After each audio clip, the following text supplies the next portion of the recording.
Hello WhatsApp guys, ఏం చేస్తున్నారు అందరూ? టుడే కూడా వాకింగ్కి వెళ్ళలేదు, సో హోమ్ వర్కౌట్స్ రెయిన్ వల్ల వాకింగ్కి వెళ్ళడానికి కుదరడం లేదు. అసలు సండే వెళ్ళాం అంతే. ఇంకా ఎస్టర్డే అయితే వెళ్ళలేదు. ఇది వచ్చేసి armpit workout. Everyday 30 repetitions into 2 sets లాగా చేయండి. అంటే 30 రెప్స్ని 2 టైమ్స్ లాగా. ఇలా చేయడం వల్ల ఆర్మ్స్ దగ్గర ఫ్యాట్ అనేది లాస్ అవుతుంది. ఈవెన్ బిగినర్స్ అయితే చేయొచ్చు, పెయిన్ అయితే అనిపించదు. ఇది కూడా ఆర్మ్-పిట్ వర్కౌట్. యూజువల్లీ క్లాప్స్ కొడతాం కదా, అలా కొంచెం పెద్దగా కొట్టాలంతే. ఇలా చేయడం వల్ల ఆర్మ్స్ దగ్గర ఉన్న ఫ్యాట్ అనేది రెడ్యూస్ అవుతుంది. ఇది కూడా ఆర్మ్ ఫ్యాట్కి రిలేటెడే. If you want you can use dumbbells also, but నా దగ్గర డంబెల్స్ లేదు కాబట్టి ఇలా చేస్తున్నాను. నాట్ ఓన్లీ ఫ్యాట్, బాడీ అనేది ఫిట్గా అవుతుంది అనమాట. ఇలా డైలీ చేస్తూ ఉండండి. 30 రెప్టేషన్స్ ఇంటూ 2 సెట్స్ లాగా. ఇది వచ్చేసి arm circles, both clock wise and anti clock wise directions చేయండి. రీసెంట్ టైమ్స్లో నాకు ఆర్మ్స్ దగ్గర ఫ్యాట్ అనేది ఎక్కువగా ఫామ్ అయింది, సో టుడే ఎక్కువ అవే చేశాను. Belly, tummy, hip and thigh fat, ఇవన్నీ రెడ్యూస్ అవ్వడం ఎంత ఇంపార్టెంటో, ఆర్మ్స్ దగ్గర ఫ్యాట్ అనేది రెడ్యూస్ అవ్వడం లేడీస్కి చాలా ఇంపార్టెంట్. ఈ ఎక్సర్సైజ్ కూడా ఎవరైనా చేసేయచ్చు, simple and very easy. But మరీ ఎక్కువ చేయకండి, 20 రెప్సే చేయండి అంతే. ఎక్కువ చేస్తే కొంచెం కళ్ళు తిరుగుతుంటూ ఫీలింగ్ వచ్చేస్తుంది. మోస్ట్ ఇంపార్టెంట్ థింగ్, ఫాస్ట్గా అయితే చేయకండి, స్లోగానే రొటేట్ అవ్వండి. ఇది వచ్చేసి knee up workout, looking like a dance కదా. బిగినర్స్కి కొంచెం లిటిల్ బిట్ టఫ్ అంతే, తర్వాత హ్యాబిచుయేట్ అయిపోతుంది ఎవ్రీడే చేయడం వల్ల. అండ్ త్వరగా ఫ్యాట్ లాస్ అయ్యే ఛాన్సెస్ ఎక్కువగా ఉన్నాయి ఈ ఎక్సర్సైజ్ చేయడం వల్ల. అంటే బాడీ మొత్తం మూమెంట్స్ అనేది వచ్చేస్తుంది, ఇంచుమించు ఫుల్ బాడీ వర్కౌట్ లాగా అనిపిస్తుంది. అండ్ లెగ్ స్వింగ్స్ చేశాను, 20 repetitions into 2 sets, both legs చేశాను. ఇది వచ్చేసి నా న్యూ స్ట్రెచ్ అని ఎస్టర్డే వీడియోలో చెప్పాను కదా, ఎస్టర్డే నుంచే స్టార్ట్ చేశాను. నాకైతే సైక్లింగ్ చేస్తున్నా అనే ఫీలింగ్ వచ్చేస్తుంది లైట్గా. అండ్ మనం ఎక్కువగా కూడా స్ట్రెయిన్ అవ్వం ఈ స్ట్రెచ్ చేయడం వల్ల. సో 30 రెప్టేషన్స్ ఇంటూ 3 సెట్స్ లాగా, అంటే 30 రెప్స్ ఇంటూ 3 టైమ్స్. నోట్, మీ హెల్త్ కండిషన్ని బట్టే చేయండి, don't take any risk. Today కూడా వర్కౌట్స్ అన్నీ ఫినిష్ చేయడానికి నాకు 47 మినిట్స్ పట్టింది ఎగ్జాక్ట్. అండ్ వాల్ ప్లాంక్స్ ఎక్కువ చేశాను, 30 రెప్స్ ఇంటూ 2 సెట్స్ లాగా, టోటలీ 60 రెప్టేషన్స్. టుడే వర్కౌట్స్ కొంచెం హెవీగా అనిపించాయి, మెయిన్గా వాల్ ప్లాంక్ వల్ల. బిగినర్స్ అయితే ఎక్కువగా చేయకండి.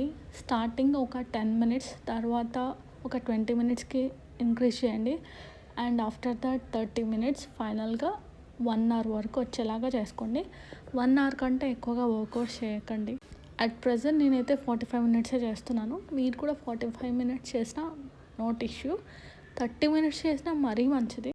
మెడిటేషన్కే నాకు 10 మినిట్స్ పోతుంది అక్కడ, మిగతాది 35 మినిట్స్ 30 మినిట్స్ అలా పడుతుంది వర్కౌట్స్. సమ్ టైమ్స్ 12 మినిట్స్ చేస్తూ ఉంటాను, కొంచెం చదువుకునేది ఉంటుంది కదా, అవి ఎక్కువగా గుర్తుపెట్టుకోవాలని ఈ మధ్య మెడిటేషన్ ఎక్కువ చేస్తున్నాను. థ్యాంక్ గాడ్, వర్కౌట్స్ చేసేటప్పుడు సమ్మర్ లాగా స్వెట్ అయితే రావట్లేదు. I'm very glad for that.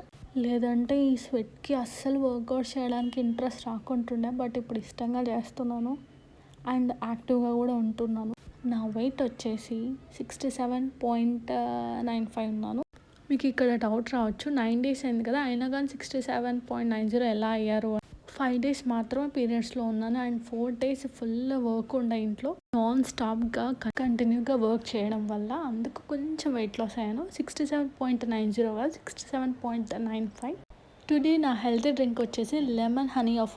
Remember, a healthy drink తీసుకోవాలన్నా బిఫోర్ దట్ మీరు 1 గ్లాస్ ఆఫ్ హాట్ వాటర్ పక్కాగా తీసుకోండి. నైట్ అంతా మన స్టమక్ ఎంటీగా ఉంటుంది కదా, సో ఎర్లీ మార్నింగ్ లేవగానే ఆ ఎంటీ స్టమక్లో ఇలా లెమన్ కానీ హనీ కానీ డైరెక్ట్గా పంపకూడదు. ఫస్ట్ హాట్ వాటర్ తీసుకోండి అండ్ దెన్ ఒక 10 మినిట్స్ తర్వాత మీరు ఏ హెల్తీ డ్రింక్ తీసుకోవాలంటే అది తీసుకోవచ్చు. లెమన్ ఎక్కువగా యాడ్ చేయడం వల్ల ఫ్లాట్ స్టమక్ అనేది ఎర్లీగా వచ్చేస్తుంది. అలా అని ఎవ్రీడే తీసుకోవద్దండి లెమన్, వీక్లీ ట్వైస్ అంతే.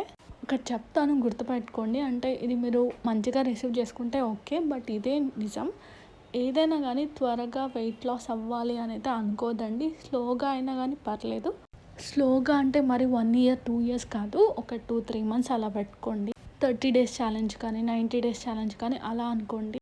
లెమన్ ఎక్కువగా తీసుకోవడం వల్ల ఫ్యూచర్లో గ్యాస్ట్రిక్ ఇష్యూస్ అనేది పక్కాగా వస్తుంది. ఫ్యూచరే కాదు, వన్స్ 30+ వచ్చాక పక్కాగా వచ్చేస్తుంది. అలాంటి ఇష్యూస్ తెచ్చుకోవడం కన్నా ముందే మనం ప్రికాషన్స్ తీసుకుంటే బెటర్ కదా. మార్నింగ్ బ్రేక్ఫాస్ట్ వచ్చేసి 2 jowar rotis, 1 boiled egg and omelette. Lunch వచ్చేసి అన్నం, పప్పుచారు with some chicken curry. Next month ఇంకా శ్రావణ మాసం వచ్చేస్తుంది కదా, సో ట్యూస్డే కూడా చికెన్ తిన్నాం ఈరోజు. పాపం నవీన్ నాకు మార్నింగే తెచ్చి వెళ్ళాడు, తనకైతే చేయలేదు, నైట్ చేసి పెట్టాను వేడివేడిగా.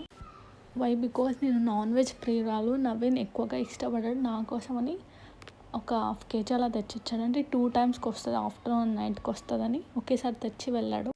ఈవినింగ్ 5 pmకి ఆరెంజ్ ఫ్రూట్ తీసుకున్నాను. ఎస్టర్డే వీడియోలో చెప్పాను కదా, రీసెంట్ టైమ్స్లో స్నాక్స్ నేను తీసుకుంటున్నాను, like fruits or salad or else makhana అలాంటివి. టుడే అయితే మకానా ప్లస్ ఫ్రూట్ 2 తీసుకున్నాను. డిన్నర్ స్కిప్ చేశాను. మకానా 8 pmకి అలా తిన్నాను. నా ఆల్ టైమ్ ఫేవరెట్ స్నాక్ ఇది. దీంట్లో instead of red chilli powder నేను పెప్పర్ పౌడర్ యాడ్ చేశాను అండ్ లైట్గా సాల్ట్, అంతే. వెయిట్ లాస్ అవ్వాలనుకునే వాళ్ళు ఇది ఇంక్లూడ్ చేసుకోండి. That's all for today's vlog. By.